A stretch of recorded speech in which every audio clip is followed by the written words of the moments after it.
something beside me, a light to the kerosene, and the places aren't real anymore, and the faces don't say anything, in the silent light of the mind-blown sphere. It's a game, Devil's Chess Club. Devil's Chess Club.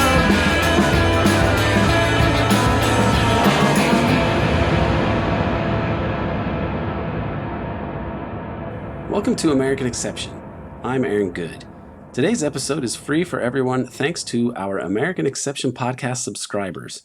If you want access to all of the American Exception podcast episodes so you can better understand the deep politics and history of the U.S. empire, subscribe to the American Exception podcast on Patreon. The URL is patreon.com/American Exception. Either way, please kindly like this video and subscribe to this American Exception channel. Bryce Greene, great to be back with you. It's good to be back here, Aaron, on this very close to Christmas time holidays. Yeah, how's your holiday season going? It's good. We got some snow, and then it kind of warmed up again, and now it's cold again. We're outside of Philadelphia, and the Philadelphia Eagles have been playing a little bit better, which makes people happier in this area. They need the NFL to give them some hope in these grim times. And we're going to talk about the grim times and the sort of optimistic developments too, perhaps, because this is an amazing year, 2025. It seems the year that so much American mythology just collapsed, and the imperial bullshit that undergirds our whole system just is no longer really defensible, and yet it still rules us, and so it's just been a fascinating and crazy year. But you are in Bloomington, and do you have any updates on the state of activism in Bloomington? Because I know you were involved in pro-Palestine, anti-genocide protests and activism, for the last few years now. How is it now at the end of 2025? Yeah, I mean, as far as everything on the university goes, the university itself is just is just deteriorating. The Palestine org is still banned officially. They won't tell the organization why. I think the story hasn't changed since I said it last time on the show, and that they were demanding a list of all members who were part of the Solidarity Committee and the times and dates in which they were active. Which is not something they ask any other club on campus, right? Not to my knowledge, or group, or however it's classified. Yeah, I mean, it's just like Gestapo stuff. Like give me a list of all the commies and fingerprints. Yeah, and their DNA. social security numbers and their yeah, whatever. But and so the organization didn't provide that. And the university has said that they will not proceed with the investigation until the organization is compliant. Proceeding with the investigation includes things like telling us what the organization is accused of. And so it's kind of at a standstill, and we'll see where it goes. But there are other things. There's the Graduate Workers Union. We're currently in the midst of a new card drive to try and sign up as many of the grad students as we can. I think we're close to half. I don't know. We'll have to check on the numbers.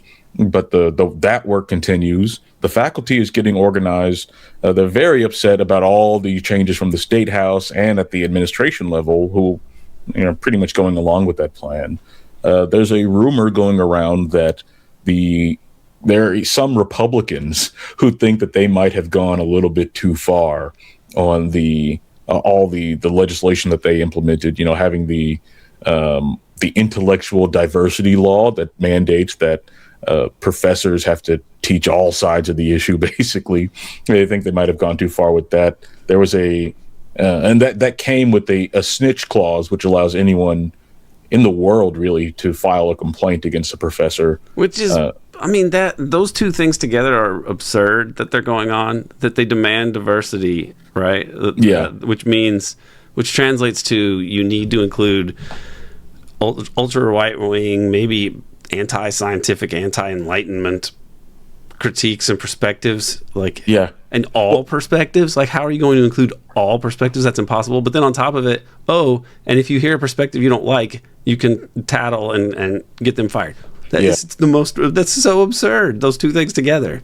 Well, one of the stories that probably you might have seen, it made it to the pages like the New York Times and a bunch of other major papers, was that one woman was suspended from teaching a class on white supremacy because she put on screen what's called the white supremacy pyramid. I don't know if you've seen it, but it's just like different things that are considered white supremacist, and when it cross the line to overt racism, it's just like standard like white supremacy university education type shit. But one student was offended because she pointed out that "Make America Great Again" could have white supremacist connotations because it prioritizes the white American view of when things were good while omitting non-white Americans' view.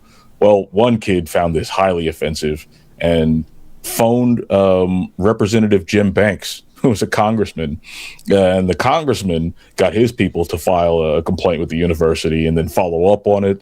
And this led to her being removed from that course without her students even knowing why or what was going on. It's just total shit show. And it's just because she said MAGA is like a racist slogan. And it totally is. Did she outright say MAGA is a racist slogan, or did she say MAGA could be interpreted and used as a expression of white supremacy? The actual accusation is closer to the latter. I would be surprised if she was as straightforward as MAGA is racist, which I would think ultimately you can make that argument pretty easily if you want to. I don't feel the need to put that fine a point on it, because I think some people have an idea that they believe in, that in their mind and understanding of it, they just don't understand the role of racism in the past that they think existed, right. So but functionally it's it calls to a kind of racial hierarchy, re-upping of it. The official complaint is that she used that graphic, and that graphic had "Make America Great Again" on the pyramid. I don't even know if she discussed it in class or if she overtly called attention. But even if she did, it's obvious. But that kid, he was offended, and so called Daddy Jim Banks to come and go after this woman. The woman, she's very nice. She's very cool. Jessica Adams is her name. You can look up her story and read and all sorts of interviews. But that's just where we are now. People are getting fired and harassed, and of course this creates a chilling effect on other teachers who are teaching anything remotely similar to how the world works or what systems of oppression are actually affecting people. It's a chilling effect, but that's the goal, right? That's the goal with these pieces of legislation. Look, if you were going to talk about the Trump phenomenon in a scholarly way, and you were going to look at it empirically at the things that are being said and the policies being pursued, Trump is a remarkably gauche and ridiculous character to have as the president of the United States. It really is something that, from a social science or historical perspective, is a very important, significant, illuminating case study of the decline of the United States politically and culturally, that you would have somebody like this person in charge who is, I'm not that fixated on what he says, and he doesn't get, I get so angry about this thing Trump said. To me, he is closer to the id of the oligarchy, and he's kind of the leader that we deserve, because or at least our political system deserves, because our political system is this, series of interlocking rackets for billionaire oligarchs who make money in their sleep as parasites, basically. Right. And so this guy Trump is just like a con on the make, and that's just how he seems, and that's how he is, and it's notable. How do you even talk about that? A very important historical, political, cultural, phenomenon, in a way that wouldn't offend rank and file, children of MAGA or whatever at a university. It's just, that would be impossible. But thankfully, America has free speech, right? Yeah, the land of the free, and people can say what they want, even if they disagree, unless you say something that offends this kid and Jim Banks and the right wing in I general. mean, that's the joke of it is they are the super woke ones. They're like, you're erasing my MAGA identity. You're not centering my lived experience as a, political knuckle dragger. How dare you? I need a safe space. Like it's just it's hilarious when you think about it, but not if you're the person, getting fired because you tried to report on something that, people that offended super right-wing Indiana people. Yeah, it's one of those supreme ironies when people are critiquing identity politics. Well, some of the original identity politics, quote unquote, was like white people being very proud of their identity and very touchy. That's the founding id poll of the United States. Yeah, I mean, and it had its functions. That's the othering of American Indians first, and then slaves. It was all in service of this imperialist project. But yeah. And the destruction of the university is really just a microcosm of the destruction of the American state and regime writ large, and all of its crises that are compounding on top of each other, be it random, not random mass shootings, or be it the release or the not release of critical emails and files related to Mr. Epstein, or be it the insane fake like fake justification for invading Venezuela, or the continued genocide in Palestine under the guise of a ceasefire, or is it Israel talking again about bombing Iran, or is it America's shift to China so they can attack them, or is this these non-negotiations in Ukraine so that Europe can use Ukraine as a battering ram against Russia? All of these sorts of things, I think, are deeply connected, and that's what we're going to get into. Yeah, it really is an amazing thing to contemplate what you're talking about at the university, and also funding cuts and other things that are going on with the U.S. national security strategy that was released, which is very significant and really dovetails with what I wrote in American Exception about the ways that the U.S. empire was likely to unravel. A gradual. I thought it would take longer for these things to happen, but one of the things I wrote was that the U.S. is essentially uniting Russia, China, and the rest of the world, led by Russia, China, and Iran in a slightly lesser capacity but important one, as a counter-hegemonic coalition that would, over time, eclipse the U.S. economically and weaken the status of the dollar, etc. I would not have expected the U.S. to accelerate this process as much as it has, and yet you kind of understand why, because of the autopilot feature of it, and then the fact that I feel that some of what's going on with Israel and the genocide and everything else was the understanding over there on some level among Zionists that the U.S. power was waning, and they better grab and steal some land really quickly here in these next few years. Yeah. Because if they don't resolve the problem as they see it, which is that they haven't yet exterminated the Untermenschen, to steal the Lebensraum, and while their protector has the power, so they're trying to do it, and then the more they do it, the more it makes the U.S. look horrible, and it accelerates the U.S. decline. So it's been an amazing time, even though it's horrific. Yeah, I fully agree, and especially that analysis of Israel's sense of urgency with respect to how they're carrying out this genocide. I mean, it's clear as day to anyone that the rise of counterweight to America's unipolarity is something that will imperil Israel's ability to do its insane maximalist Greater Israel project, and that was with the assumption that America was slowly sliding into irrelevance and down from its heights of empire. But it seems to have picked up, especially when you take the combined crises of Ukraine and Gaza. I think the two of the Biden era's biggest crises. I think nothing has done more to damage America's stature, ironically, than those two things. Nothing has done more to hasten the decline of the empire. Nothing has exposed the sheer inadequacy of the U.S. military-industrial complex like putting it up against Russia, putting up against how many artillery shells can they build, how many small arms can they field, how many missile defense systems can they build. Well, they haven't really tried to test it out because they've just been filling their stockpiles. Well, they tested it out, and turns out they're woefully outmatched, and that the entire NATO bloc is being outcompeted by Russia alone. That's to say nothing of any assistance from Iran or China or the North Korea. It's just completely outmatched. And it shows that the economic power of the U.S. isn't as big as people seem to think it was. The fact that you can't just order every country in the world to implement your sanctions on Russia, that was a big wake-up call for Americans and the rest of the world.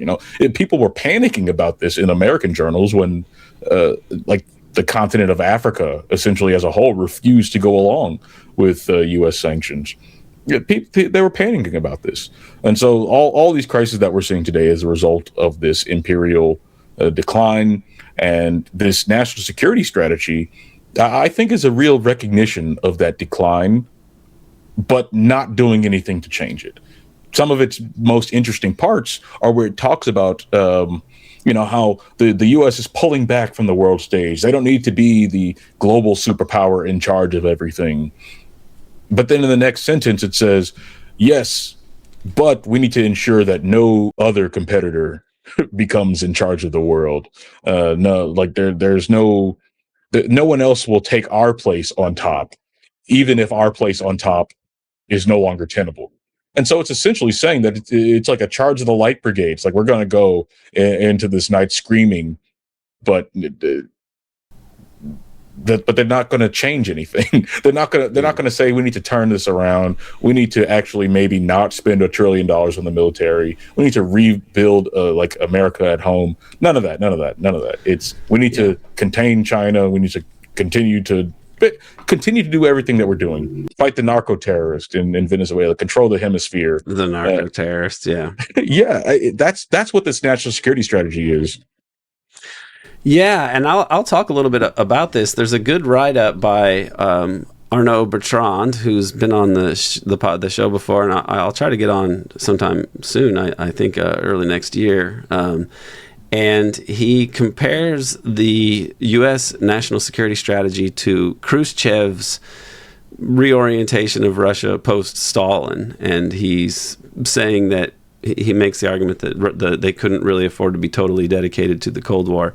The Khrushchev parallels, I think, they're interesting, but I may not totally agree with what Khrushchev was trying to do. Khrushchev actually what Khrushchev was doing was a bit more hopeful, and he had an equivalent on the other side, which was JFK, and they were trying to end the Cold War. And when JFK gets killed, that ends that for the U.S., and it leads to Khrushchev's downfall also. He gets replaced and sacked, basically, and he's a marginal figure after that. The people are kind of ambivalent or don't really like in the Soviet Union, but so it was. I don't think you can compare Trump to Khrushchev in that way. But it's an interesting choice of comparison, I think. Yeah, but I don't think I don't think he's totally out with this thing either, or off base, because it was an acknowledgement that the present course was not as good, and that these conflicts were not as reasonable.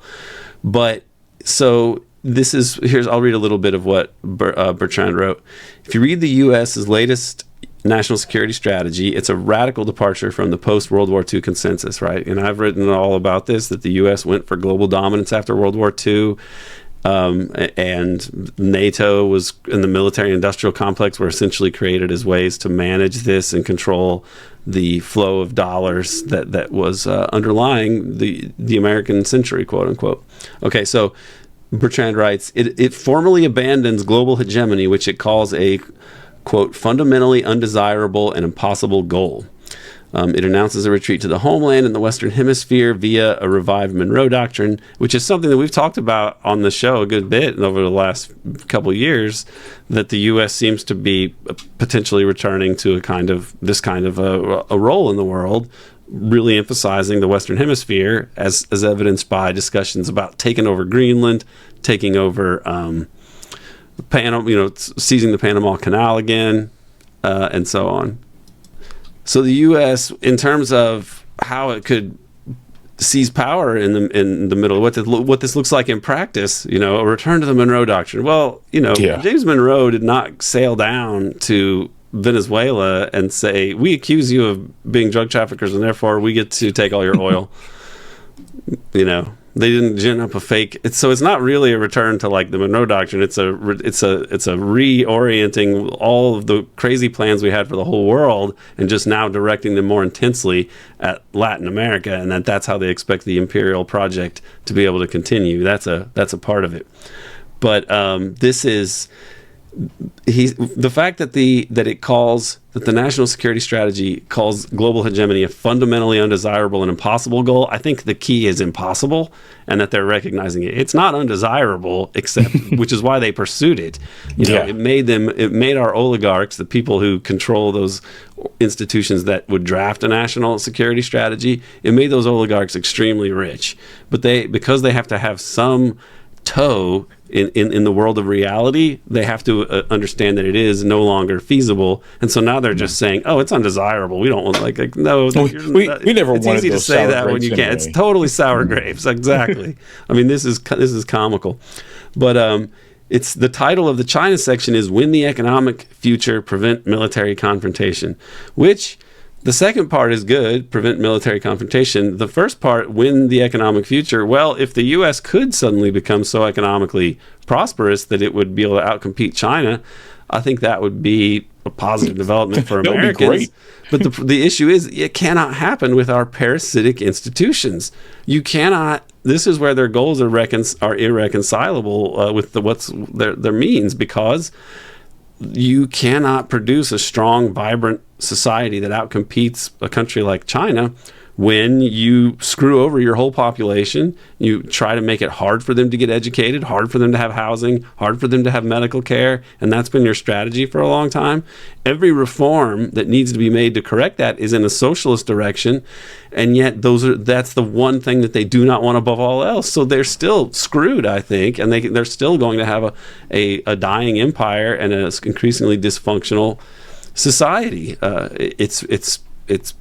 It's amazing that some of the reality is starting to come through, though. It's just the implications of what their predicament is. They still seem to be in serious denial about it. Yeah, and it's not clear to me that this was drafted by people, or at least this part, especially that when they were talking about avoiding military confrontation. It's not clear to me that the people who drafted this have that big of a role in actually setting the policy. Because just not 2 weeks after this document was released, it was released at like the beginning of December. But last week, the Trump administration sending $11 billion, or greenlights $11 billion in military aid to Taiwanese separatists, which is the very thing, actually the only thing that China has said that they're going to go to war over. Like they have explicitly said to Biden, to Trump, that they are willing to go to war if peaceful reunification of China is not possible. Well, if you want to avoid military confrontation, well, then just simply don't do that. But instead, they send $11 billion of weapons over there.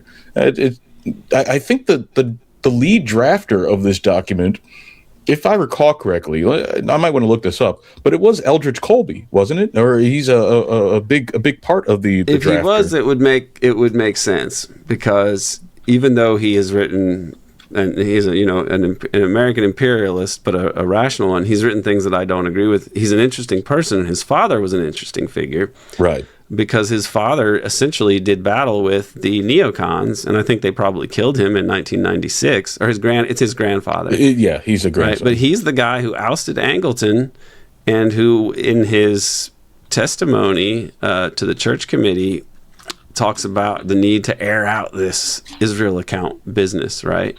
I mean, this was one of the significant things that happened there. And they eventually get rid of Colby, but then Colby kind of does damage control for the CIA in different ways. It's a story that's really fascinating and kind of convoluted, so I'm not going to try to explain my theory on what he represents, but he's a very significant figure who's an anti-neocon person, and he had some conscience about what the U.S. was doing at the CIA. He helped Doug Valentine initially with his Phoenix program book, and he also talked about the Franklin scandal. You know, he worked for the lawyers there dealing with that mess for the CIA with involving sexual blackmail. You know, he features in the John DeCamp story, the Franklin scandal. He was helping the Nugan Bank, which on the one hand, if you look at it and you're a researcher in these areas, you're like, oh, that's another sinister drug-connected bank. But it actually was one of those that rose up to deal with the post-Lansky syndicate Castle Bank Heliwell operations that were in place and were too close to the syndicate Lansky in Israel and so on, and represented a kind of reforming and creation of new evil CIA institutions like BCCI and Nugan, right? And Colby was a part of that. So he's a very fascinating figure. And the fact that his grandson is still involved in this, it says that there is some part of the at least rational waspy Eastern establishment that was in power at the end of World War II, and then kind of gets eclipsed by super Zionist neocons who are, you know, more irrational and maximalist in what they want, because what they want is insane and ultimately is centered around this greater Israel project. And Colby, I think, is not, that's not what Bill Colby represented, which is maybe why, in part, why they killed him, or somebody killed him in 1996, and why his son is serving in a similar function, which is not to say, oh, he's a good guy, you put a white hat on him. It's just to say he's at least rational and represents the kind of rationality that his spook grandfather had. Yeah, it's a kind of rationality that's mixed with this irrationality, because the same kind of big push that animated Trump's withdrawal from Ukraine, not withdrawal, but like they stopped sending a lot of weapons and they stopped, well, being nice and pretending. They stopped talking about victory and things like that. Yeah, they stopped talking about victory, and you know they had the Alaska summit, and actually recent reports in the last couple days, the last week or so, have indicated that the Russians are regarding all of these changes positively, and that they're actually willing to talk. I mean, like, I don't know if we talked on this program about the 28-point peace plan that Trump put out, but I mean that's a major step in the right direction, far from Joe Biden. But the Colby, he was a big supporter of pushing NATO away, or pushing the U.S. away from NATO, and getting rid of all of these pretensions of this Euro-Atlantic alliance going to war with Russia. But similar to a lot of people in the Pentagon, he thinks it's because America should have a greater focus on containing China. Whatever that means in practice, it's unclear. Because the U.S. is still supporting Ukraine, and they haven't really taken the steps necessary to restrain Europe from being, you know, as hawkish as they are in Ukraine. But it is a development, and it's precisely what Trump said when he was running. It was about like a year and change ago. He was asked by, I think it might have been Tucker Carlson or someone, but he was asked, "What about your strategy for Ukraine, and how does that relate to China?" Well, the plan is to withdraw from this war in Ukraine to prevent Russia and China from growing close together. And if we can drive a wedge between them, that puts us in a better position to go after China. Of course, this is all just like stupid. I mean, Russia, A, they hear when Americans are saying this, but B, they've also experienced the U.S. for the last 2 decades of anti-Russian bipartisan consensus. And so the idea that they're going to ditch China, their literal geographic neighbor, who has a far better track record of being a normal country who you can make deals with, they're going to ditch them for America. I mean, that's fanciful. But it seems like some of this document was designed with that idea in mind. Yeah, this is what is written. This is what Bertrand writes in his Substack piece. The Russians essentially agree about the significance of this national security direction, calling it largely consistent with our vision, and the Chinese as well, although in a characteristically more discreet way. Chen Yixin, the current head of China's powerful Ministry of State Security, recently wrote in Study Times, the official paper of the Central Party School of the Communist Party, and this is a quote from that paper, the international power configuration is moving from unipolarity to multipolarity. He describes great power unipolarity hegemony, meaning U.S. hegemony, Whitey, McDowell regime, whatever, as increasingly unstable with accelerating democratic anomalies, economic decline, and social fragmentation internally, and accelerating credit bankruptcy, hegemonic failure, and myth-shattering externally. And Bertrand points to the significance of the last phrase, which I think is worth noting. The last phase is particularly striking. The collapse of the myth, the end of the American mystique of invincibility. What all this means is that there's a remarkable consensus emerging from Washington to Moscow to Beijing to Berlin. American primacy is ending. The establishment and its critics, the rivals and the allies all see it. When even Germany's most Atlanticist chancellor declares Pax Americana dead, the diagnosis is no longer controversial. The question now is therefore no more if American global hegemony is ending, but why and what comes next. And of course, these are subjects that we've been talking about for a long time, well before this national security strategy came out. People could read my book where I talk about the end of the possible endings of this unsustainable, lawless American-led regime, the U.S. global empire, the empire of the dollar, the post-World War II project for hegemony over the global capitalism that is crumbling because of the way that the U.S. has created opposition to itself. But this is notable that even though, as you're saying, it's not reflected in policies that are still ongoing, and giving money to Taiwanese separatists is totally the opposite of what this strategy should recommend. But the fact that it's being put out there, the ship of the grand strategy in the U.S. is not easily moved with all of the inertia built up over the people who've benefited from the way things have worked for many decades now. But the fact that this comes out of an institution that's as important in this empire is notable, and the fact that it basically jives with the reality that no amount of chicanery is going to change on the part of the U.S. There's no scheme or gambit that they can, or military adventure that's going to reverse this course. And they're saying it, and I think that they're saying it, and people are understanding it. But the policy and the political regime have yet to catch up to this reality, and yet it seems it's what must happen. On some level, they cannot continue to determine outcomes around the world the way that they do. Yeah, or at the very least, it has to be it's significant that the point of departure has to be, yes, American hegemony is a failed project, and it's not working, and we're not going there.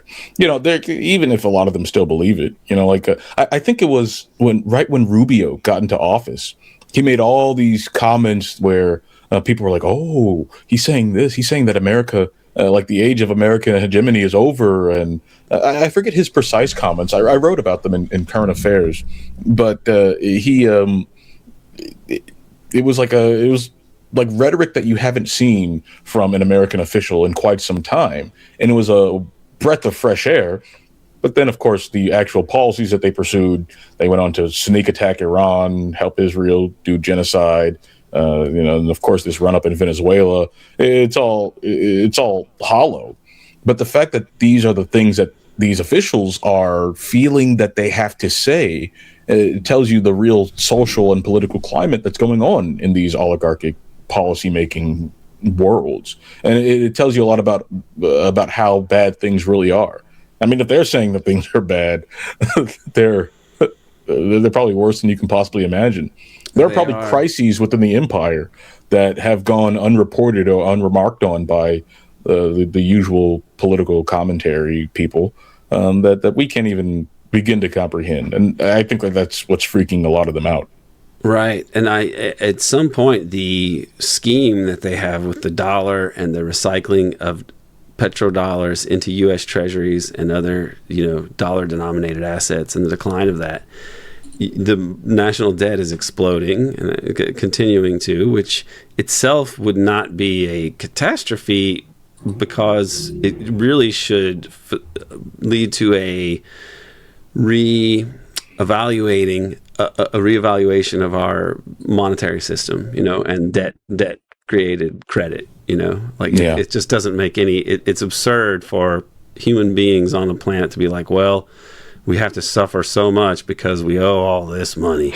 We just owe all this money. And you're, well, okay, humans down here on Earth, if you're the Martians looking at us, who is it that you owe all this money to? Is it some gangsters in Jupiter or something? No, we just owe it to ourselves, but we just can't cancel these debts because that would be wrong. Like it's such stupid thinking. The modern monetary theory people, like Michael Hudson's work on all of this stuff is kind of foundational, is really great. And other people write about it. They are correct about the absurdity of forcing money creation through debt all of the time, right? Now, I think that they also need to recognize that the wealth of it would be necessary to tax and probably nationalize major swaths of the economy, and that oligarchs with billions of dollars, it's actually politically and socially undesirable for people to have that much money because it cannot but translate into political power. And so there's more that needs to happen than just the application of modern monetary theory to finance, healthcare and other things. But that's a start for, you have to have healthcare for people, so just finance it. Just create the credit off the bat and find ways to make it as efficient as possible, but just do it and take out the racketeers, right? And stop trying to say, how are you going to pay for it? It's like, it doesn't, you shouldn't have to ask that question if it's something that you have to have a functional civilization. Like, it has to happen. So this idea of like these billionaires paying people to ask other people, how are you going to pay for that? Because they're PR flacks for mob oligarchs, basically. This is bullshit. And the big changes are going to have to come. And ultimately, I think it's going to become clear because there's going to be some kind of there's going to be some kind of financial crisis that emerges because what the U.S. is doing is unsustainable because of the rules itself set up and created for itself and other countries. Yeah. You've seen the bubble chart. You've seen the way that the American economy allocates resources. The NVIDIA, Oracle, OpenAI, Ouroboros, that is our economy right now. Right now, our economy is really... there was a report, I think it was from Harvard, it was written about in FT or something, Financial Times, that a very minimal percentage of American economic growth, less than 1%, came from non-AI sources. If you take out all of AI, the American economy grew by a fraction of a percent. And the AI is nothing but froth, really. It's not money. It's not that the AI money is... It's not like the AI programs are being put to use and they are making money. It's just people are putting... Oligarchs and billionaires are putting a lot of money, and the U.S. government's facilitating this in ways we probably don't even know the half of. That's where it is. So it's all froth, really. It's all it's nothing. It's companies lending money to each other to potentially maybe create some value and maybe build something years later. Like these data centers being built. It's like hooray! If that's what's driving your economy, I think you should probably rethink that. It's so clear that this is their answer to their crises is AI. Because they cannot think in other terms. They're thinking, how can we catch up and compete with them? They don't want to invest in human capital because they don't want the humans in America to have the wherewithal to actually be able to challenge the system. And if they tried to invest in education and make healthcare affordable and housing affordable for people, then you would have people who could who would have political wherewithal, and they wouldn't have to be dominated by their employers, and they could actually be involved in shaping politics. So that's like a crisis for them, and they think that AI would be a way. Look, we can keep labor from growing any stronger, and we can keep because we'll have AI and robotics replace workers, right? And so these people, they're not going to be able to organize into unions. We don't need you at all. We're going to have the robots do it. And also they think they can manipulate politics because they'll say, oh, look, Rabbi Shmulai's newest TikTok has 8 million views, but they're all AI personas and bots and crap. I know that they're going to do this. Barry Weiss is doing so well at CBS. It's going so great. Look at how many views we got. Yeah.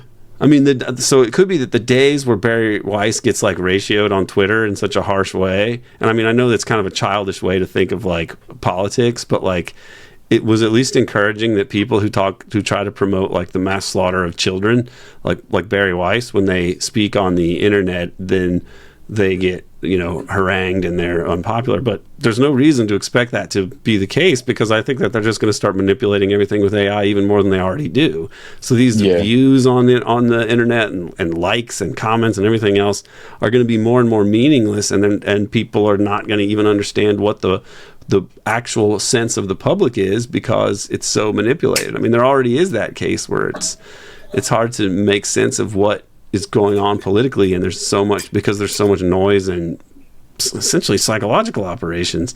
And I think this is their hope with AI. It seems to be the only explanation for these things, that they're hoping that it'll somehow save their bacon. Yeah. With the AI business, it's just it's built on a number of things, like the crazy Silicon Valley ideology that says that we are going to achieve AGI, artificial general intelligence, and that's going to solve all the problems that we have.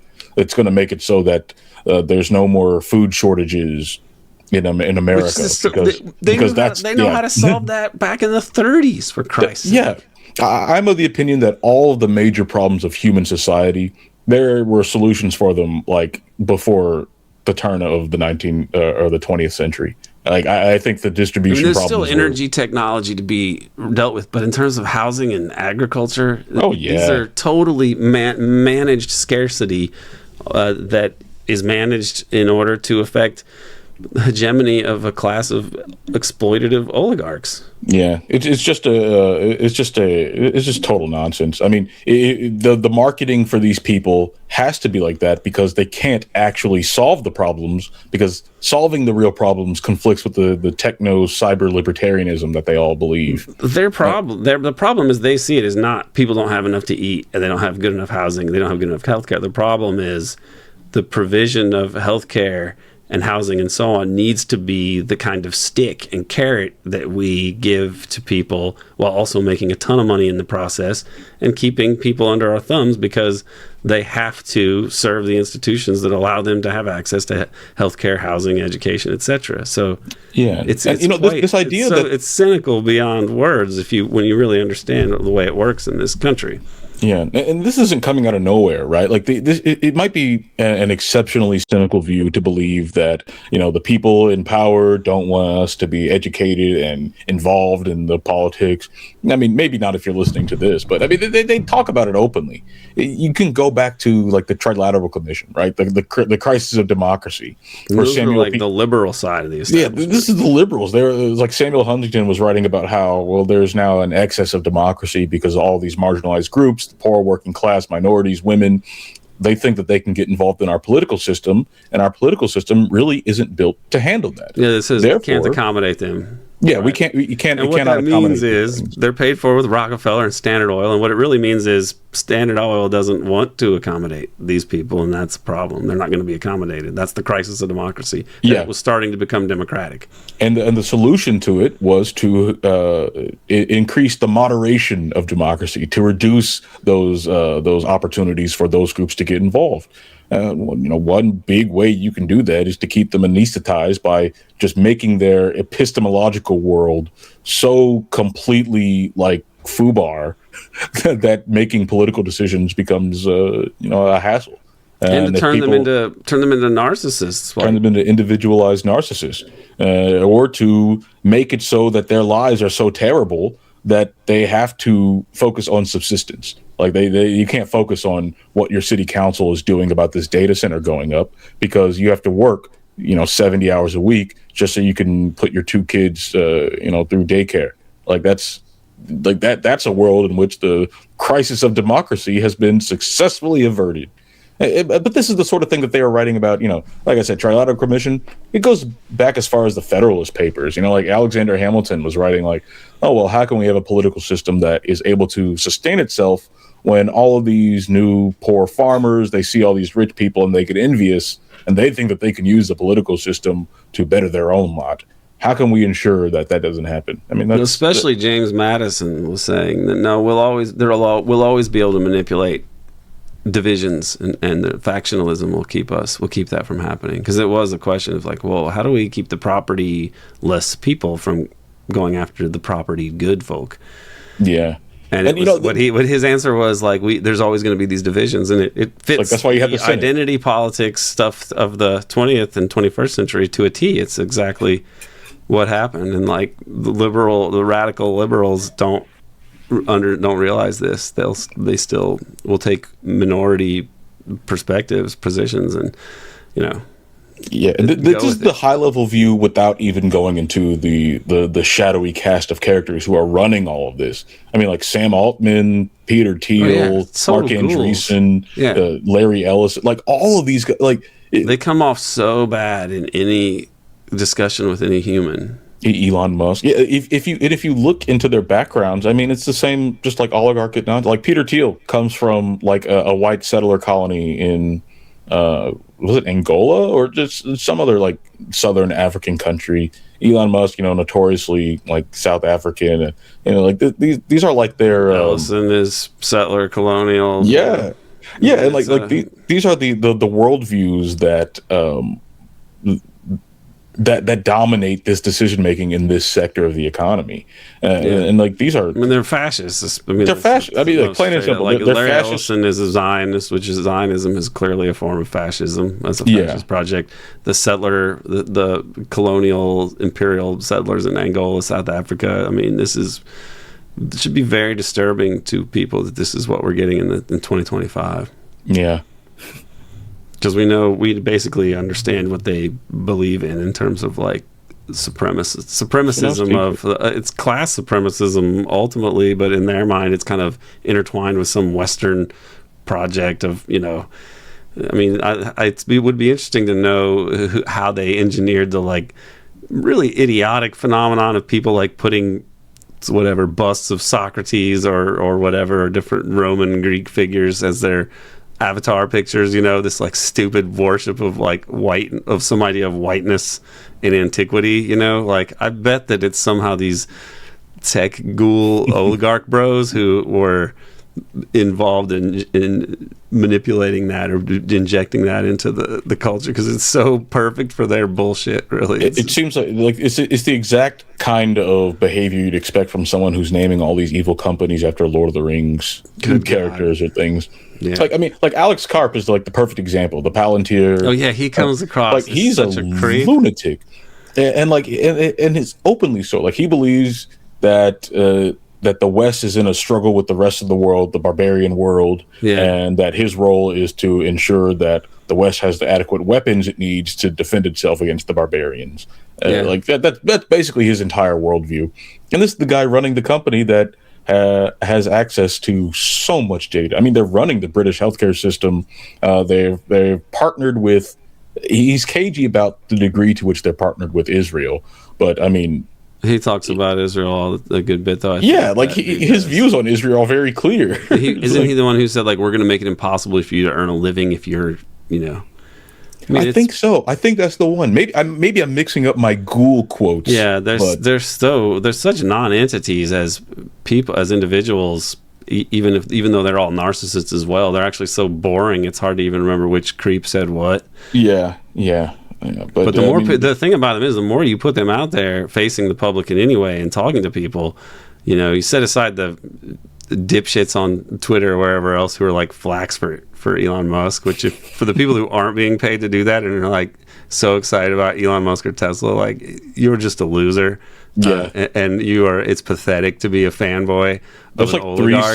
That's like, I don't even know what to say about it. It really is like a house slave, like Malcolm X kind of thing, where it's just like, man, you identify with the master too much, and you're embarrassing yourself, But God, I think the more you put them out there, the more repellent they are, because they are they're horrible people, and it just comes through. They're essentially of a kind of fascistic, sometimes even Nazified political ideology that they can't really articulate. So whenever they're speaking, there's always a sense that they're lying about everything that they say, and everything that they're formulating in their mind is just, how do I somehow present my own deeply creepy and repellent ideas to people without coming across as a total ghoul, and then they just come across as total ghouls. Oh yeah. Well, who was that who asked Peter Thiel, like, did the human race exist?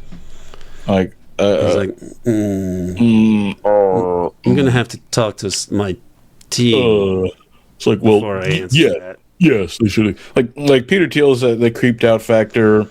Sam Altman creepy. Alex Karp creepy. Like that. It's Elon Musk creepy. All of them are just so unappealing, and the people who like them. Ew. It is. It's a sad thing. With everything going on, I mean, there's a number of issues we could segue into. The Epstein disclosures, the recent releases. Have you followed that a little bit? Because I know that they've been coming, and occasionally someone sends me a photo or something, but I have to admit I haven't done a deep dive into it just because I've been trying to enjoy life in other ways. Yeah, I haven't. So anything that you could tell us would be cool if it's for some of the crazier stuff. Yeah, I mean, I haven't done a deep dive. I probably know what most people watching this already know. Like last Friday, a few days ago, was the deadline for the release of the Epstein files. You know how Congress mandated that they release the JFK files, gave them a deadline. They did the same for the Epstein files. And there were reports in the days leading up to this that the DOJ was rushing to redact a lot of things from the pages. And I was like, okay, well, we're probably not going to see a lot. I didn't expect that the files, like the reports, it would be hundreds of pages just like completely blanked out. Just black lines. Just black lines on a page. It's so egregious that even people like Jake Tapper and like CNN folks and MSNBC, or what do they call it now? MS Now people were like, this is ridiculous. Like, why would they? This is such an obvious cover-up. And the cover-up got even more obvious when at least 16 items that were included in the original release that was released on Friday, they were subsequently removed from the DOJ's website. And some of those items included like pictures that included Donald Trump. And it's not even like a theory that they're covering it up. They're covering it up and they're being very open about it. And it's ridiculous. But some people have put together compilations of all the new pictures that we have. I might be getting these releases mixed up, but I think the batch on Friday included the picture of Chomsky on the Lolita Express, which really really great look, Professor Chomsky. We were talking about it earlier, but it's like wrote that letter of recommendation, right? Well, I mean, the letter of recommendation hasn't been proven to be Chomsky's. It seems much more likely that I agree with Greg Grandin, who wrote this like weird defense of Chomsky in The Nation that had a lot of weird things about it. But I do agree with him that it is more likely than not that this letter was written by Epstein and that he was going to send it to Chomsky to like sign and say like, oh yeah, people will write recommendation letters for themselves and then have other people sign it. Because I mean, that letter didn't really sound like Chomsky, but who knows? But either version of it is pretty funny. Yeah. I mean, like the fact is that they were close enough for that to even be an option, and they were very buddy on that plane, and. I don't think that he was providing him with younger women personally, but What'd you say? I find it unlikely that Epstein was plying him with younger women. But I think so too. No, but I would think that is less likely. But the relationship is still, I think it points to Chomsky's vanity that he would have fallen into this guy's orbit at all. To me, it actually is relevant to Chomsky, to the Chomsky phenomenon. That he's a bit of a vain person who does like the access to power to the extent that he has it. Yeah, I mean, and it totally tracks with Chomsky's personality and his blind spots and his structuralist view of the world that. Yeah, he would fall into Epstein's orbit. I mean, being at MIT, his tenure at MIT is interesting for a number of reasons. One of which because it was funded in large part by the Pentagon, like a lot of the linguistic work of natural language processing was funded by the Pentagon. And even though Chomsky maintains that, like, oh well, they didn't tell me to do anything, they really took a hands-off approach. I mean, that doesn't really matter when you're making systems that will be used for, or when you're making the basic research that will be used by, systems of mass destruction, knowingly. I don't think that matters. He was in favor of Walter Rostow. He went to bat for Walter Rostow coming back to MIT. He was a fan of John Deutsch coming to MIT, former CIA guy and DOD guy, biowarfare guy, totally in favor of biological warfare. John Deutsch was in favor of that. I mean, this is the milieu that Chomsky seemed to be acceptable with, and that's all fine and good. I don't necessarily care about getting people on their associations, even if it's Epstein, but I think it's worth pointing out that it seems like a contradiction to the leftist ideals that he seems to espouse. But like I mentioned, it's a limit of his structuralist view. If you don't believe that these people are important and that kicking them out of your institutions is a worthwhile thing, then you're going to have a lot of weird points of view that come downstream of that. It's the same way why he was against BDS. Why are you against BDS? I think he's an opportunist in many ways, that he has formulated a set of positions that are apparently radical, and they're more radical than what you're going to hear from the Democrats, but that are ultimately he pulls punches and holds positions that kept him as more acceptable as the loyal opposition, in a sense. I mean, he would not point out to the most spectacular, categorically anti-democratic crimes of the U.S. regime, like the assassinations of the Kennedy brothers and of Martin Luther King and Malcolm X. I don't think he had a very detailed critique of the role of the drug traffic in U.S. covert operations and so on. And even as he's always saying, supposedly, he told Peter not to write his essay back in the 60s or in the early 70s about the Pentagon Papers. He said, don't write this essay about the Kennedy's withdrawal plans, because you're suggesting that it matters who's president, and it doesn't matter who's president. So he says that on the one hand, which is basically saying, I'm ignoring the evidence because I need to confirm my priors. And if it doesn't confirm my priors, it must be bad and wrongheaded.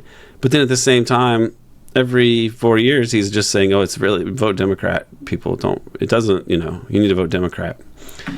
He's also always critical of countries that the U.S. targets, for a regime change, like the Soviet Union. I mean, he was very critical of the Communist Bloc. He was critical of the Chinese communists. He's critical of Cuba. He's critical of basically any socialist government that actually exists, best I can tell. Which makes him, he doesn't call out the U.S. regime for its crimes, and he denounces U.S. enemies. If that's the radical leftist, I mean, those are fundamental. It's a criminal regime, and the adversaries are just trying to defend themselves against a criminal regime bent on global domination. That's the way it should be viewed, not this. But I think if he actually said those things, then he would be, Michael Parenti, and he wouldn't be welcomed among, the nation set and so on. Well, I take a more charitable view of Chomsky's work. I do think he's been very critical of these U.S. interventions. In fact, I think the primary value of his work is exposing American hypocrisy when it comes to the difference between its ideals and its actions. He's willing to criticize, countries that are under attack, but especially with Cuba, he's written quite a bit in defense of Cuba. And even with the Soviet Union, he's written in defense of the Soviet Union.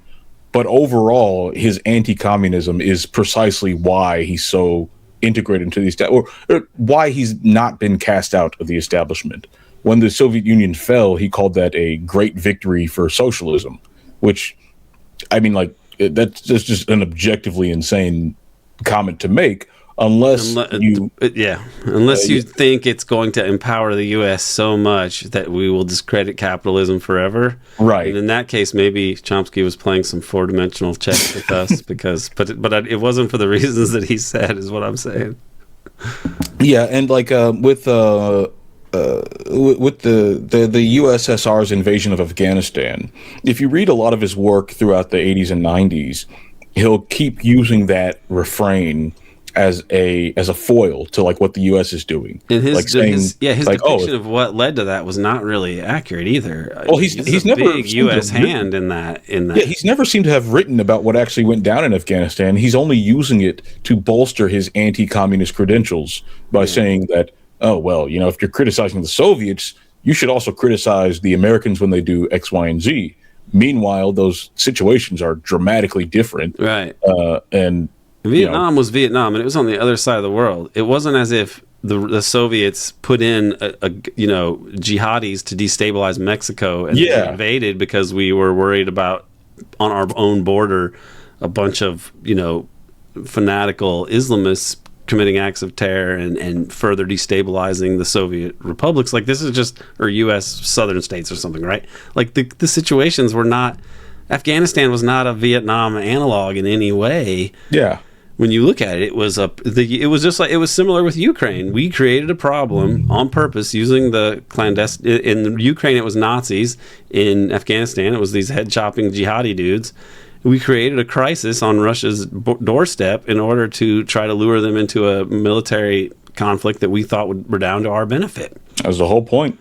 And it did. It worked in Afghanistan to achieve these terrible ends, but in Ukraine, it's been a disaster. And now, they're just having to deal with the fallout. Yeah. Which is a spectacular fallout because it's basically going to end NATO, it looks like, and perhaps sever the transatlantic Whitey alliance. Yeah. But when it comes to like Chomsky, I think that the focus on personalities, like we were talking about, that can always get in the way of serious analysis. And like Chomsky's work as just his academic scholarly work, not his linguistic stuff. I don't know anything about linguistics, so I generally think he's probably correct about it because the people that try to denounce him always come across as weird people to me. But like, it's not my wheelhouse, so maybe they're right and Chomsky's wrong. Yeah, but as far as his political work goes, I think there's a lot there that still has a lot of value. Like, I cited him in my research. I know a lot of the authors that we read, they cite him a lot in their research. His books are pretty good for the most part.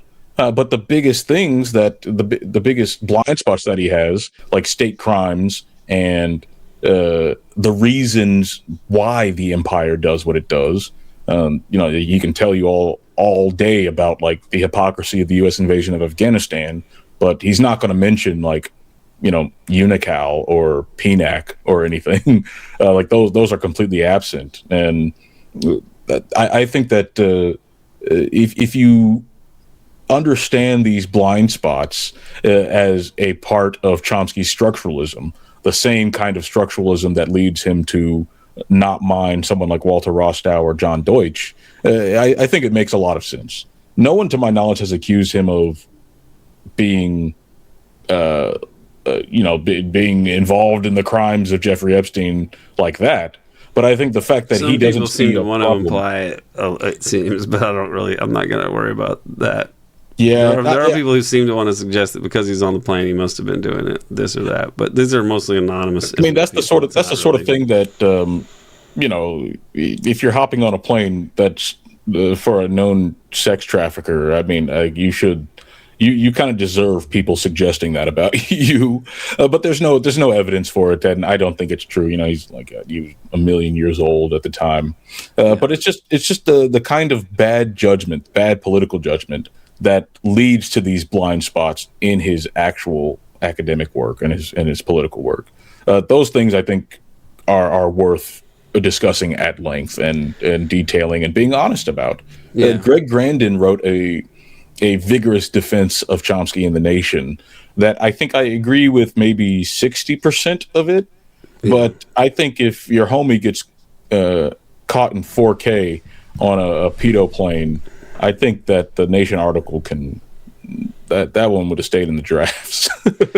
Yeah, I feel that he's more interesting because I don't really think a focus on personalities for personality's sake is useful or productive. But I think that what is instructive about Chomsky is that his prominence shows you how hegemony works in the U.S., which isn't to silence every perspective; it's to define, the Overton window in different ways. And he is ironically, as Chomsky would tell us all.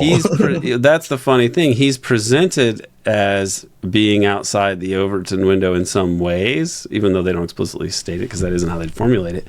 He's presented as being this like radical who's too far out there, but he's actually in a kind of like extra layer of the Overton window of like, he's a dissident, but like he's the dissident that will be discussed to some extent by the accepted intellectuals.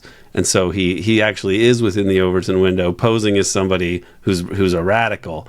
And if he didn't say those, the ironic thing is if he didn't have those defaults, he wouldn't be sitting where he was sitting, figuratively speaking, which is what he's famous for telling some BBC reporter. Yeah. But you could throw it right back at him and say, look, if you didn't say the things about the Soviet Union and about the JFK assassination and 9/11, you wouldn't be sitting where you're sitting. Yeah, if you weren't so useful to MIT to brandish their wide intellectual diversity, if you weren't useful for that purposes, you probably wouldn't still be there. They probably would have found a way to get you the hell out of there. If you were really ruffling feathers, if you weren't defending the Pentagon funding of the linguistics department, you probably would have been pushed out a little bit more. But those are the sorts of things that ensure that Chomsky is able to be part of the fringe mainstream. I guess I don't know. I don't know if there's a specific part of the Overton window to describe it, but I think compatible left is really he ultimately represents he's a compatible left figure in fundamentally. Yeah, one of the big giveaway. Boomers really like him. He's a thing for boomer radicals. Think he's the greatest. Yeah, like one of the big giveaways is his anarchism, and right. And I think that we all know how the CIA and other intelligence agencies have promoted anarchism as a counterbalance to more serious and more organized communist movements, because anarchists, they're not in it to achieve the revolution. They have a different Some theory. Some might believe that they are, but it's a strange kind of revolution that wouldn't seem to be workable. There's no, this sort of radically anti-hierarchical. It's just ideology and prime directive. Just there's a reason why you can't point to successful large-scale anarchist political projects. It's almost, but not quite, a contradiction in terms. Right. And it is the perfect. So, this is why the CIA and the FBI and COINTELPRO documents and so on would write explicitly about the utility of anarchists, because they can be used. And anarchist thinkers are, they have some interesting contributions that I think are worth thinking about as a critique of any sort of power structure in general. And I think that should, I basically am for a kind of, anarchism in terms of you don't have an overriding despotic sovereign. You have things localized as much as possible along kind of democratic lines, providing institutions that safeguard human life and allow for humans to thrive and succeed with as little top-down domination and despotism as possible. Like, I think those are worthy goals, but what it means in practice in the U.S. context is they're far more useful as dupes and agents of the regime than as people who are going to be part of a counter-hegemonic project. Yeah, and part of the big reason that anarchism in the intellectual world is so useful is that it comes with a very harsh critique of the USSR, which was essential at the time. Like, if you're an American, even up to the present day, people still enjoy having discussions about Stalin and stuff if they're obsessed with this shit. Yeah, like if you're able to direct people's, like, a working class's attention away from like actual successful communist projects, which Chomsky often referred to them as dungeons. Like, he referred to the communist bloc as like a big dungeon. Well, then you've really taken out a lot of the wind of the sails of what is possible for a working class in any sort of country. Like, the Chomsky's revolutions that he holds up are the Spanish Revolution, right? The Spanish Civil War, where the anarchists were taking over places like Barcelona for a few weeks Barcelona. Yeah, exactly. And he was like, well, this is a great example of the kind of revolution that it's worthy of looking at what happened. And, yeah, it's important to look at what happened, but you can assess how much you can apply that anywhere else based on their success or lack thereof. Exactly. And he's defended them by saying, well, I believe that a further democratization and an increased diffusion of authority would have protected the Spanish Republic against the Franco uprising. I think it's totally ahistorical, kind of insane. Just like some of the more insane things that he says. But if you're able to direct the left's attention to failed revolutions, to doomed projects. Yeah, I think it was either Gabriel Rockhill or someone who talked about like the Western fetishism for defeat, right? It's great to look at movements that have never succeeded and will never succeed, because you can project. And, hey, why don't you copy them? Yeah, exactly. I mean, you can project everything you want onto them, but if you look at movements that have succeeded, then you have to grapple with the messiness of revolution, of real, which is going to have a leader, which is all these successful revolutions have leaders, and then it's very easy to just call that leader a dictator and a tyrant, and right. American, and you can say, well, he's not adhering to American concepts of freedom. But the key issue is really that the leader in question, more often than not, is someone who is opposed to U.S. conceptions of property rights as a sort of quasi-religious prime directive. It's I mean, that's the freedom that you see suppressed, that they were, the freedom in quotation marks that they are so obsessed with, the freedom to for own Chomsky, everything. For Chomsky, it's different. It's more like if you were not able to adhere to this ideal of a magical leftist revolution, then which you have is basically super liberal. Yeah, and he actually explicitly states that he believes that his anarchism and anarchism in general is the proper successor to liberalism and liberal values, which is a stark contradiction to Marxism, which overtly and explicitly rejects liberalism as a way to organize a society. So all of those things are why Chomsky remains useful. The fact that he's willing to hobnob with the ultra demon class, I think is just more. It's a result of that same tendency within him. And so for all the good he's done bringing light to issues that people didn't know, and like I said, I'm totally willing to acknowledge that, he did a lot of work to keep people within bounds, or to not step too far off the reservation, to use that kind of shitty idiom. But you know what I mean. But as an analogy, it is descriptive of supposedly radical people. It's of ostensibly radical people with any institutional support. The reservation metaphor is more apt than not. Unfortunately, which is a sad commentary. It's a different. It's obviously hyperbolic when you consider the genocide of the American Indians, but as a political formulation, it's not a bad analogy. And he was somebody who stayed on the reservation in many ways. Yeah, I mentioned somebody like Parenti, for example, was more off of it, and he was more. He wasn't going to be staying in that way. But that's so rare in the West. There's so few individuals like that. And then notice that he wasn't at a university either, because, largely because of that issue.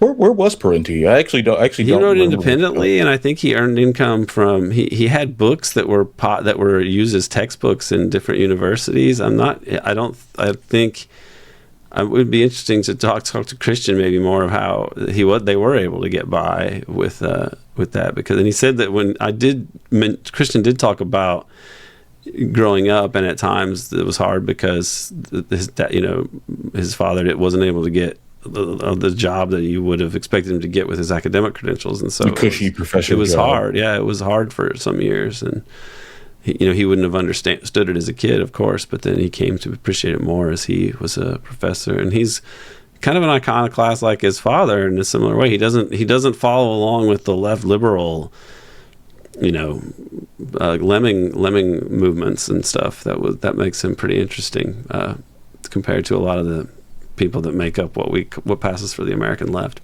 Yeah. We were talking about this beforehand. I guess the last thing I can say about Chomsky was about this, about the Vietnam issue, about the JFK issue.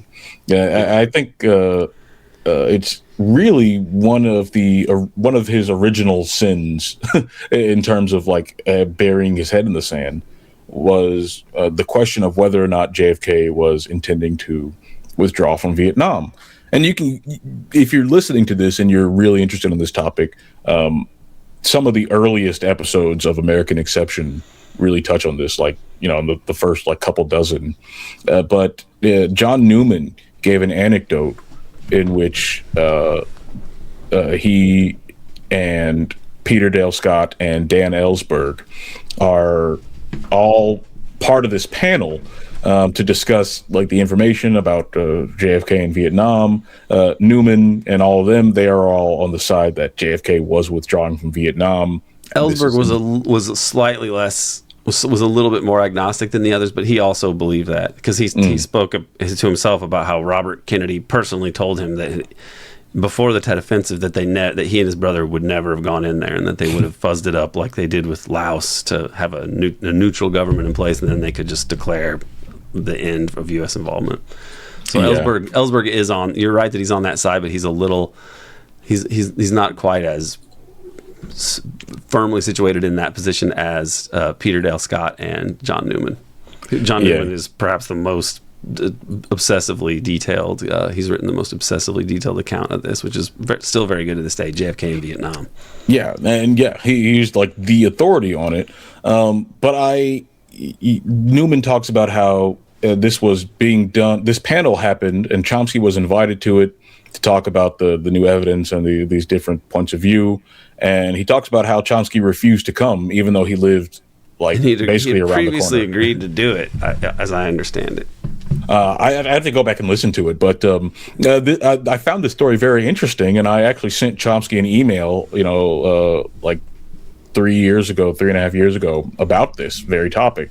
I asked, this is what John Newman says, and I sent this to Chomsky looking for his response. Newman said, quote, "It was at Harvard University. There were 4 chairs there, one for Chomsky, one for Dan Ellsberg, one for Peter Scott, and one for myself." That's John Newman. And the place was just, people were hanging off the rafters. Chomsky lived maybe 100 yards up the street, and he wouldn't show. And they sent someone up there to ask him to come down, and he wouldn't. And then I mentioned that Jamie Galbraith was also talking about these issues in the Boston Review response that they had, going back and forth. But I sent this note to Chomsky. He says, "I know nothing about Newman and never heard about this tale. I responded briefly to Galbraith's foolish misreading of the 1963 documents." And then he goes on to say that he just did a podcast with Robert Bozonko.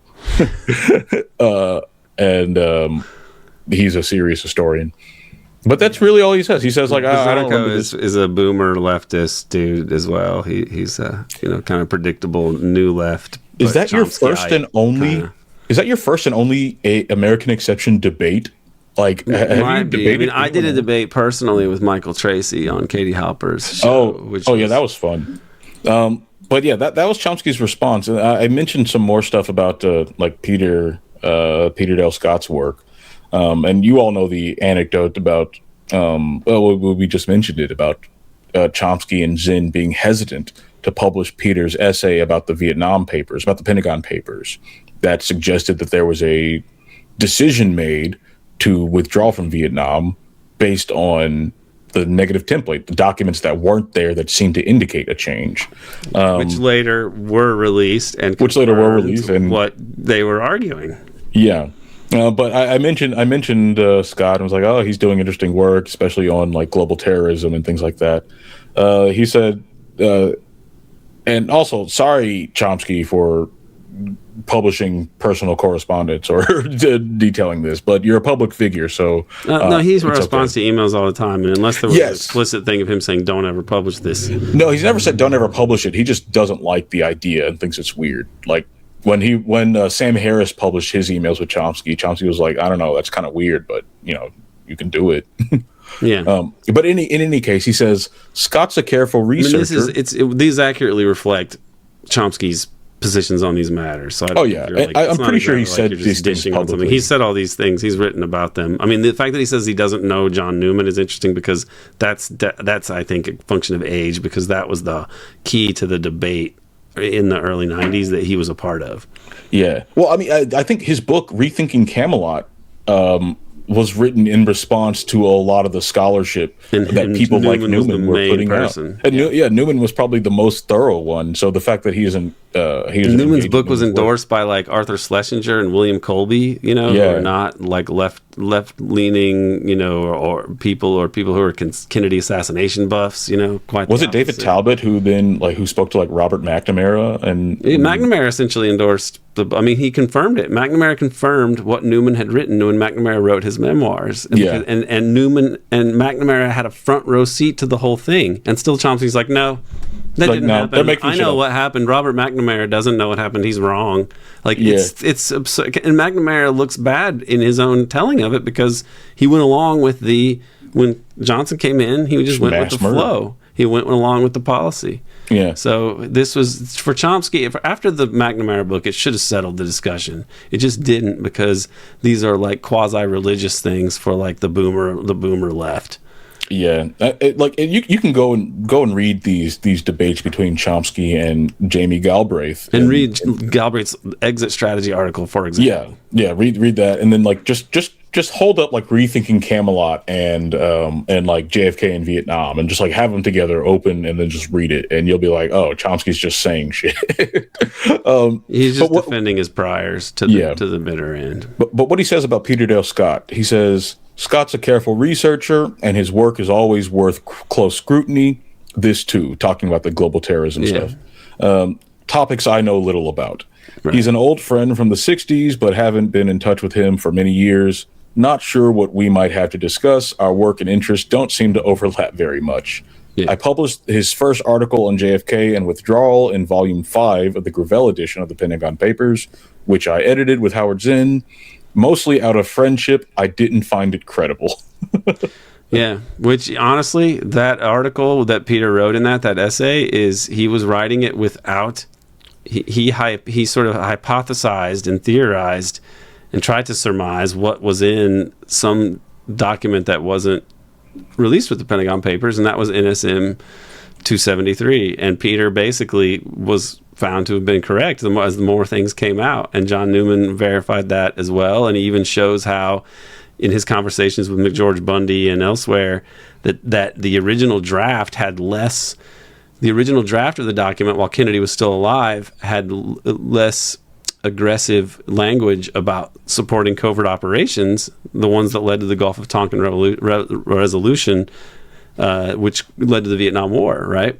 In that you could see that these were marked out by LBJ, as McGeorge Bundy explained, and they were replaced with language that really did set the stage for provoking the Tonkin Gulf incident and leading to that war. So these are the history that has, the documents that have become clear after Newman wrote his book only give much more evidence to what Newman was arguing in 1991 and what and what Peter Dale Scott was arguing in the Gravel Pentagon Papers book, a volume in the early 1970s. So Chomsky is right about his recollection that he did include that. That's what Peter says.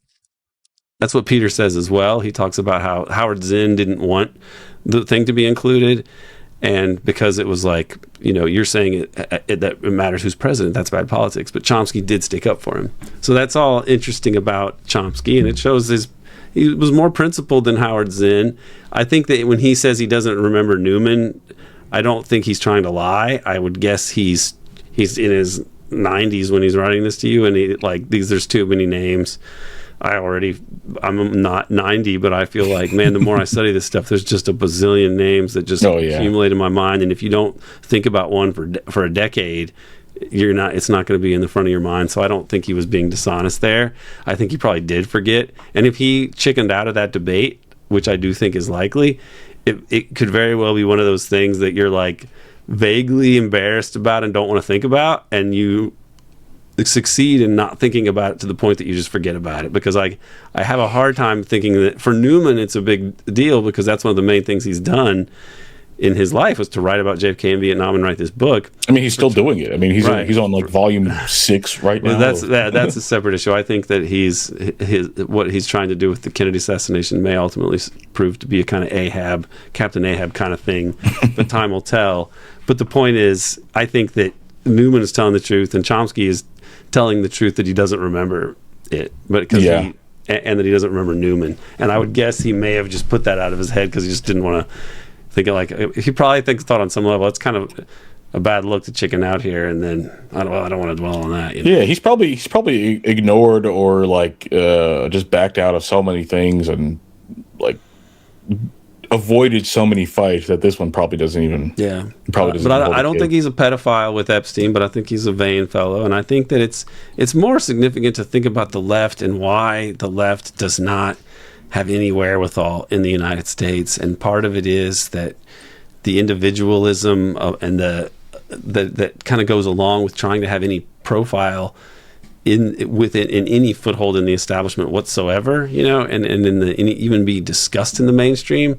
The demands for that require you to really default in serious ways about very important subjects, and he does represent that. And in that way, it's instructive to look at the limits of that kind of approach to trying to participate in political discourse in the U.S. I think as the empire continues to crumble, it's more clear that this is an illegitimate project that's pretty sinister, and that if it didn't come out of nowhere, when you look back at what's happening now that is so clearly disturbing, it all has antecedents and continuity with the past, and it's a pretty terrible past. Then you could take it back to Columbus, you could take it back to the American Indians or the Americans, the English settlers, and to the Americans in Jamestown and in Massachusetts, and killing everybody, committing genocide incrementally across until you see the Shining Sea and the slave trade and everything else. And it's like, this is a dark project. It doesn't mean every person involved in it was always doing evil things and thinking evil things, but it's something that you can't really defend so much of what has prevailed in the U.S. for its history. You just can't. And now the project is collapsing, and it's a time to think about the possibilities and also the problems that led us to where we are. And one of those is that the left is useless in the United States by and large. Whatever it does, it tends to get folded into the super right-wing project of imperial capitalist domination of the globe. And people like Chomsky, in a way, even as they're critics of it, in some ways are useful and get aggrandized because of their own they're the compatible left. And we need an incompatible left. We need a left that calls for radical change aimed at where it needs to be aimed, which is the apex of the regime of the West. Yeah. And not just calls for it, not just saying you can say as radical things as you want, but as I keep telling people, being right is never enough. The left also has to do things, that we also have to get up and stop criticizing from the rafters and actually talk to your neighbors. Talk to your coworkers, talk to the local organization, do something, but just being right about everything isn't going to be telling everyone that you're correct, especially for some, and indulging in these sort of culture war things is not where you're taking minority positions in the U.S. Positions held by a minority of people. We need to have a coalition that represents the majority of people's interests, and these other boutique issues or whatever, that's like more personal cultural stuff. Like the regime itself is an existential threat to everyone, and there's no politics until you have an actual democratic system of some kind, and we need to work to that. That's my take on this, and I think that I'm more interested in how things are changing dialectically, because the empire is creating its own nemesis in many different ways, and that makes this a fascinating time, and it makes 2025 a fascinating year that we're reaching the end of. So yeah, it's been a crazy year. It is so wild, and I'm glad we haven't blown up the world. And the U.S. national security strategy suggests that maybe they're reorienting themselves in a direction that makes them less likely to blow up the world. But I could be proven wrong on that. I hope I'm not, and that they don't blow up the world. Bryce, you're on Substack. Where can people follow your work, and how can people support you? Oh goodness, I guess I'm only on X, Twitter. Like that's where I live. Substack, of course, but I'm trying to branch out. One of my New Year's resolutions is to try and branch out on the social media world, seeing what other things are out there, what other communities or whatever. I don't know. I feel like I've been staying on Twitter too long. Yeah, it's a weird place, and the social media sphere in general is it's annoying, and posting stuff is annoying as well. It's a bit tedious, so it's like a strange time to try to keep putting material out there. But we have the podcast going, and that works. And you're working on you're doing graduate research, which is also going to take up a lot of your time. That's true. I talk about my Twitter and posting and writing about other stuff, but a lot of my time will be occupied by just doing research, which I just passed my qualifying exam, so woohoo! I'm officially. Congrats. Well, I guess there's some more paperwork, but I will officially be a PhD candidate at Indiana University. So now I can go about writing a big dissertation. Yes. Well, it's an interesting process, and it's like a lot of things that are kind of difficult and onerous. You forget about the headaches as time goes on, and then you have at least something tangible to point to. So I'm looking forward to you being able to work on that. Yeah. And I'm happy to all of our subscribers, especially our Patreon subscribers, who make it possible for us to do this. Some people even support us on Substack, which I appreciate. And this issue is a freebie for everybody at the end of the year. So I hope people listen to this and appreciate or kind of wrap up to the insanity of the last year, but also last months and so on. So, Bryce, thanks a lot for being here. No, thanks for having me. For access to the rest of our vast and growing library, subscribe to the American Exception podcast on Patreon. The URL is patreon.com/American Exception. Thanks to Dana Chavarria for producing this episode, and thank you for tuning in. I also want to express my deep appreciation to all of our American Exception subscribers on Patreon. Please do consider subscribing to the American Exception podcast on Patreon. The URL is patreon.com/American Exception. American Exception exists thanks to our Patreon subscribers. On YouTube, we will never be viable. You may notice that we have dropped the Devil's Chess Club title from these episodes. After David Talbot had to leave our team due to his second, more debilitating stroke, I kept the Devil's Chess Club name and theme song and intro. I didn't want to close the book on David's partnership with Bryce and me. I had hopes that he would return. David and I had planned to write 2 books together after 2024, one on the ultra-Zionist neocon takeover of U.S. foreign policy, and another on the RFK assassination. It now seems very unlikely that David will return to podcasting or to writing. As such, it didn't make sense to keep using the Devil's Chess Club brand. Still, to pay homage to David and the outstanding books that David wrote with his wonderful research assistant, Karen Croft, we're going to keep using the Devil's Chess Club theme song intro for our video episodes. David, if you're listening, know that we miss you very much. Finally, and again, please do consider subscribing to the American Exception podcast on Patreon. The URL is patreon.com/American Exception. Subscribe so that American Exception can continue to mind the darkness.